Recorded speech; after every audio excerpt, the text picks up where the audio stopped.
Hey there, comic friends. I'm Travis. It's New Comic Book Day. Yay! Or at least New Comic Book Day for me. New comics that are 2 weeks old. Well, some of them are 2 weeks old. I had to go to Oklahoma for work for a little over a week. And, of course, my comics had come. The last time I talked comics, my comics had come late. So I didn't really get to read my comics. I was limited on space, so I didn't get to take my comics with me.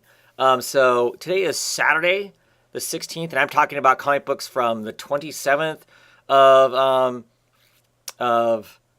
February, and I think what do I want to say? The 6th? Yeah, the 6th of March. So, yeah. This is Saturday. These comics right here should be comics that I would have had read today and be talking tonight at Comic Book Roundtable, but there is no Comic Book Roundtable, clearly. If you watch this and watch the other, I don't know. Some people do, some people don't. Anyway, gonna talk these books real quick so I can start reading them, and hopefully next week I'll be back with Comic Book Roundtable, and I'll be talking about the second half of the books I'm going to be talking about here. Anyway, so this 2 weeks ago, this is February, 16 books. Let's see what we got. I have no idea. It's been so long ago. Oh! Female Furies! And the controversial cover. If you're on Twitter and seen the latest blow up on Twitter comics, all sight lines point to this woman's crotch, says one person, and another person says, oh no, you look at all their eyes, all eyes are looking at her face. You know, whatever. I liked the first issue of this. I had a discussion with Damien Sleepy Reader about the first issue. He hadn't actually read it, but I talked about it, and he had kind of an opinion why he didn't pick it up. He has a love of the old, and this is clearly the new, taking these characters in directions that probably weren't ever necessarily the intention of the characters, but still really enjoyable, kind of a current societary commentary on women in the workplace. At least that's kind of how the first issue was. So, with some other kind of superhero fourth world trappings, but clearly guys and women in the workplace. So, I liked it. Ooh, The Dreaming. Issue number 7. So, that must be Dora there. This jaw cover. Except this is art by Abigail Larson. Not Everly Blisk, so that'll be interesting. I know she has to take a break at some point between all this stuff. Yeah, and interesting that looks like the current version of Dream, and Dream is kind of bailed on the Dreaming. So I don't know if this is going to be a story about the past and more on Dora and Dream, or what? No. But I look forward to reading it. Curious about the art, though. Because, man, the Blisk Everly art on that book normally, beautiful stuff. Yes, Die, issue number 4. This has quickly become a favorite comic of mine. It just captures a lot of stuff. It captures kind of the role-playing feel in a way that I really like. Really interesting thoughts on that. Plus just kind of this deep dive into all these different types of reality and situations and whatnot that you could just kind of make a lot of different types of storytelling on that. So very much excited to read that. And I love Stephanie Hand's artwork. Good stuff. Yes. Deadly Class, issue number 37. Kick-ass Soya cover. What's going on with Soya? We're going to go back and check out some Soya. That'll be awesome. Yeah. I'm looking forward to that, because the last time we saw her, she was still dealing with her family and the Yakuza and all that stuff back in Japan. She's not with the rest of the classmates, so what does that mean? What's going on with her? The cover makes it look brutal, so I'm excited to see what's inside of it, because I really like the character. Conan the Barbarian. I believe this is my final issue, possibly, of Conan the Barbarian. Issue number 4. Love these covers. Just haven't really felt the story on the inside all that much. So I've decided to drop it. Cemetery Beach, the final issue. Issue number 7. Looking forward to seeing how does this all play out. It's been a super action-packed, very quick book. So what does it leave us for an ending, or is it leave an open ending for us to explore more of this at some other point? Does he just get on his rocket ship and goes back to his own world? How does this play out? Guess we'll find out. I've had to avoid everybody else's videos because everybody else has already talked about these books. Some of it I don't want to be spoiled. I don't want endings to be spoiled anyway, for sure. So Black Hammer 45. This is issue number 1. Look, it's all dirty. Yeah. So the cover makes it look like it's an old Golden Age book that's clearly seen a lot of love and a lot of writing, a lot of reading and folds on it and whatnot. I'm really curious to see how this plays out. So it's got on there that creators are on the book is Jeff Lemire, Ray Fox, Matt Kent, Sharon Kent, and Marie Enger. I believe Marie Enger is the letterer on it. Charlene Kent is the colorist. Matt Kent's doing the art on it. And I believe that actually Ray Fox is the one that's actually writing the actual script itself. And Lemire's on there as a creative consultant, obviously. This is the first of the Black Hammer books that's not actually just being done by Lemire with another artist. So this is set back in 1945, so it's supposed to be kind of basically stories of Black Hammer during the war, I would believe, or the Black Hammer world. So it's a Golden Age book, a Golden Age time and whatnot. Fun stuff. Curious to check that out. See how much does this play into what's going on in our current Black Hammer world, or is this just fun window dressing? I guess we'll find out. Next up, we have Batman issue 66. Maelstrom of the Mind. Finally, we get back to the regular King story after that rude interruption of the Flash crossover thing. So looking forward to seeing where this goes. Great characters on there. See how that all plays out. Stewart on colors. Fornes on art. That's not ringing a bell. So it's not a normal artist they normally deal with. Ooh, who the hell is that? The Question. Sweet. So, looking forward to checking that out. Seeing what that's like. Put that away real quick because this is going to be a long video that no one's going to want to watch. Supersize, issue number 8. This story has gone on too long. I'm going to finish collecting it out. 12 issues. This is number 8. As I've said before, not as good as the ongoing was. It's lost some of its kind of spark and magic. But we'll see. We'll finish it out. And the final issue, giant size of Green Arrow. Green Arrow number 50. All my battles behind me. So I don't know. Final issue, I don't know what that means. He hanging it up. Nice haircut. Does it look familiar? Haircut? Familiar? Maybe. Anyway. Cool. So, yeah. Finish out Green Arrow. I don't know. We're ever going to get a Green Arrow book back again.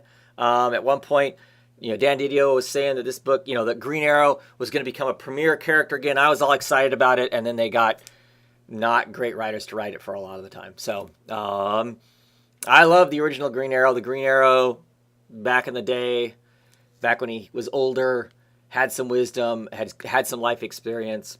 So this being done isn't sad for me. Curious to see how they go out. What do they go out on? And where will we see Green Arrow? Or will we see Green Arrow anymore? I mean, final issue, he's taking his mask off. Does that mean the character's done? Or are we going to see him someplace? Kind of a thing. And getting rid of Green Arrow means we're kind of getting rid of Black Canary, too, in a sense. So, are we going to see her someplace else? I don't know. Issue number 5 of Green Lantern. Weird that it is written in blue. Dark Star at Zenith. Marooned on a vampire planet. Hal Jordan faces the ultimate ordeal of endurance. Love the art. The art on it is awesome. The art is harkens to stuff you would see in heavy metal. Don't know that I'm feeling the story. So I have since dropped this book. I don't know how many issues I'm getting before it's done, but Immortal Hulk, issue number 14. Always excited to read the Hulk. Looks like Banner's going to get hooked up with some relatives. We'll see how that plays out. That's a weird cover. I mean, I like the Hulk part of it. I'm all for the exploding part in the background behind Banner or whoever that is. But I don't know. Hulk with kind of a weird... See, now it looks like he's got a weird beard. Right? If Hulk was going to grow a beard, it would be a big, manly beard, not a... I don't know what... Those are more like lamb chops. Gotten out of control. Anyway, that's kind of a weird cover. But I'm excited for the book. Excited for the book. It's been nothing but excellent. shocked to death that Immortal Hulk is as good as it is. But man, it is. Oh, different artist on it. Kyle Hallowitz and Paul Mounts. Written by the same person, but Joe Bennett's art has been a large portion of why this has been superb. So we'll see how this issue reads. Paper Girls, issue number 26. This is the final arc of Paper Girls. It is going to come to a close. Bummer. But cool, because, man, it has been really, really good. Love this cover. Cliff Chang art, brilliant as always in it. You got some pumpkins and stuff there, so it looks like we're going to maybe hook back up with Halloween, which will be cool. Kind of tie back into how the book all started out. And it took us on this adventure that I don't think any of us had a clue that this is what Paper Girls was going to become. But looking forward to checking out the last arc. It's been a great run so far. So we'll see how Brian K. Vaughan lands this book. And then, of course, in my mind, the next thing's coming is what's the next thing Cliff Chang's gonna be working on if Paper Girls is done. So. A new book, Ronin Island, number 1. This is from Boom Studio, written by Greg Pak. Gaines Morales is the artist. Yeah. So yeah, I don't know. It sounds like this is a bunch of different, possibly Ronins from different clans, set in feudal Japan. They are attacked. Most things are destroyed, and they have to, they're being attacked by Oni, I think. Little devils and stuff. And I think they have to basically put their differences aside, their classes aside, to fight some greater evil. And I just thought I would give it a look-see and see what it's like. I do like Ronin type things. That era of Japan is interesting to me. Samurai and all that kind of stuff. So what would that be? So checking it out. Suicide Squad. These are the Black Files. This is number 5 of 6. This hasn't really been all that good, unfortunately. As much as I love these characters, has not really been that exciting. So, and the Katana story has been even less so. So, boo, as far as that goes. Oh, the last book of this pile I'm super excited about. A Walk Through Hell, issue number 8. Balancing that knife back there against their throat. This is such an amazing book. This is a creepy horror, suspense kind of thing. You just have no idea what's going on. The last couple issues have really showed us that there's definitely some mind-altering, reality-altering stuff going on, which has just been insane. But just a really, really, really good book. Really excited to read this. This will be at the top of the list along with the Hulk and Paper Girls. Will be some of the first stuff that I read. More than likely, I'm jumping right on this pile. As soon as I am done uploading this video, because I got to get caught up, because then this last week's books are right here. And this last week's books, 12 issues I got last week. I think there's some number 1s in this one too. So let's check it out and see what I got. Wonder Twins Activate, issue number 2. Guest starring Beast Boy. Well, that's kind of a bummer. What's going on in this book? Says Beast Boy. Actually, it'll be perfect for this kind of a book. I really enjoyed the first issue. The first issue was fun. It's kind of romp in a high school world, and so just some good humor. Russell writes some good humor. Byron here, Barn does a good job of portraying that humor. So yeah, this should be a fun book. I'm looking forward to getting a good chuckle out of it. What's next? Wonder Woman, issue number 66. Love me some Gigantica. A lot. I really like that character. I really like when Wonder Woman has to deal with her. So excited for that, but I just literally, like a couple hours ago read issue 65 of Wonder Woman, and I am just deeply disappointed with the book. Not impressed by the art. There's some kind of jumps in the last issue that were jarring. I don't know. I'm really disappointed. Really disappointed. I love Wonder Woman. I want to like the book, but it's just been disappointing. Animosity, issue number 19. Kind of amazed this book has gone on as long as it has. Interesting. Elton Tomasi it says is the artist, and that, yeah, it's not the same artist. It's somebody trying to look like that artist, but I'm almost positive that is not the same artist.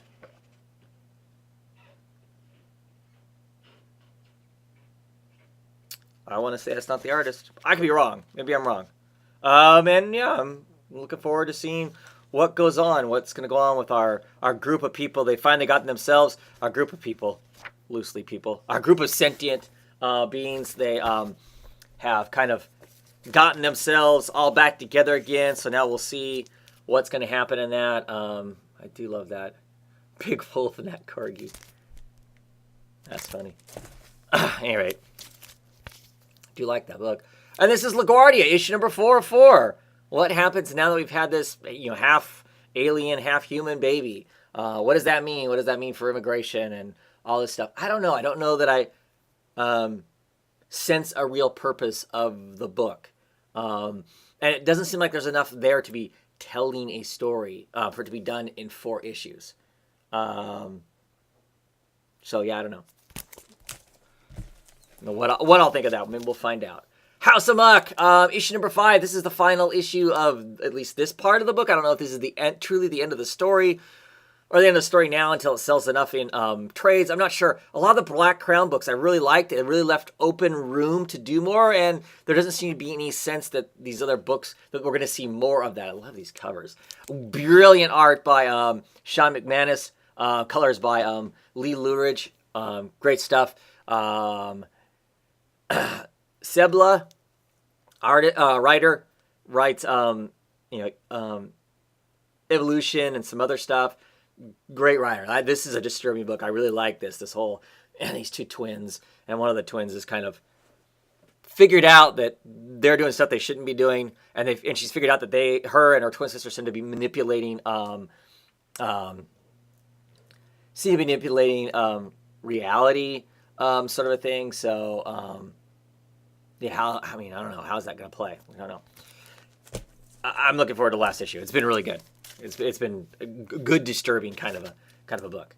Headlopper, issue number 11. This is volume 3, of course. This is number 3 of this story of 4, because he's always told in 4 big issue chunks. Of course, it's an extra thick, massive quarterly book. I really enjoyed this book a lot. Fabulous artwork. McLean doing the art and writing, and Jody Belair on colors. Just always has some great, crazy action stuff going on with a hilarious head back there, or Agatha the Witch cussing up a storm and spitting acid and all kinds of nutty stuff that she does. So as much as I have not been enjoying the Conan book, I decided to pick up Bellet. I don't know how you say that. Is it Bellet? Anyway, love that cover, of course, because that cover is done by the woman who does Monstrous. So we'll see. Tina Howard written. I've liked some of Tina Howard's work. We'll see what it's like on the inside. The last stuff I read that had this character in it was stuff that Becky Cloonan was doing for Dark Horse, and Becky Cloonan just nails the style really well. The kind of barbarian, the beautiful woman, and all the filigree that she would wear and whatnot was really great. I have a feeling this Marvel version won't be that, but I wanted to check it out. It's 4 issues, I believe, so it's not like it's going to be anything too big of a commitment, right? Next up, we have Catwoman, issue number 9. Never Rob a Thief. This is written by V. This is written by the same person who is writing These Savage Shores, which I love a lot. So I'm curious to see what he does with a one-off Catwoman issue, and Timms is doing the art on it. So clearly, Jolie had needed a break. Miss Jones. So yeah, see what he does. I've really been enjoying These Savage Shores, so we'll give it a shot. And next up, we have House of Whispers, issue number 7. Nalo Hopkins, Dan Waters is still on the book, doing some of the writing. Dominic Sanchez on art. John So, love that cover. So they've left the dreaming in the House of Whispers. So we'll see what that entails. What's next? There were aspects of the last issue that I liked, or maybe this is a placebo. I really have been liking Dan Waters on Lucifer. So maybe I'm liking this more because I think he has something to do with it. So therefore, I'm working harder to find something in it that I would enjoy. I don't know, but I will read it. I will read this because I made a point of reading the last issue. I kind of was skimming the book more than reading it because I hadn't been enjoying it. But I did like enough of last issue. I'll be curious to see what's going on now that they're out of that initial thing. So, Justice League Dark issue number 9, the only Justice League book I am officially still picking up. It's just been a lot of fun. So last issue, we found our characters found themselves in trouble. They're basically going up against Dr. Fate, which is never a good thing. So we'll see how that all plays out. Aha! One of my number 1 books. Ms. Marvel number 1, The Magnificent Ms. Marvel, the new title. Brand new era starts here. Sadolin Ahmed is writing. I am a big fan of his stories. He has written Black Bolt extremely well. He wrote Abbott, an independent book from Boom Studios that I enjoyed a lot. So I'm looking forward to seeing his take on this, especially after 50-plus issues of G. Willow Wilson writing Ms. Marvel. New person on it. What's her voice going to be like? You know, what are they going to explore with Ms. Marvel versus the stuff that G. Willow Wilson explored in her long run of the book? You know, what will they bring to the story? I'm really looking forward to seeing what that's going to be like. Because I like the character a lot. So, and the other new number 1 book I got that I'm super excited for, probably when I get to this week's of books, will be the first book I look at, is Little Bird. This is chapter 1. Darcy Van Polkus is the writer on it. Ian Bertram is the artist, with Matt Hollingsworth doing colors. 2 years ago, last year, I went to Emerald City Comic Con. This week actually is Emerald City Comic Con because of work I didn't get to go to it. But Emerald City Comic Con last year, I got to talk to Ian Bertram quite a bit. He actually, on his cell phone, he had pages of this book, and I got to see freshly colored pages without a script attached to them, just art of the book. And I was super excited about that. And it's always cool when you get the inside scoop on something, so that was kind of fun. But I'm very much looking forward to this. I think that Ian Bertram's art is brilliant. It is just kind of its own. He has his own uniqueness to him and his stuff. So very much looking forward to a new book from him. I believe this book was originally, it was produced, or it was supposed to be produced, I'm assuming it did, that it was in France first, that it got produced in France, and then Image is the ones picking the book up to have it produced in the United States, and I would assume the larger English-speaking market. So, yeah, anyway, that is it. That's it for my 2 weeks worth of books. I'm going to go jump on those and read. Oh, maybe I'll be back here soon. Maybe I'll do a pull list video where I buy my comics because I need to order my comics for the month of March. Maybe I'll do that video. Depends on what kind of time I have and what else is going on. Anyway, thanks for watching. If you did, have a great one, everybody, and see you whenever the next time's going to be.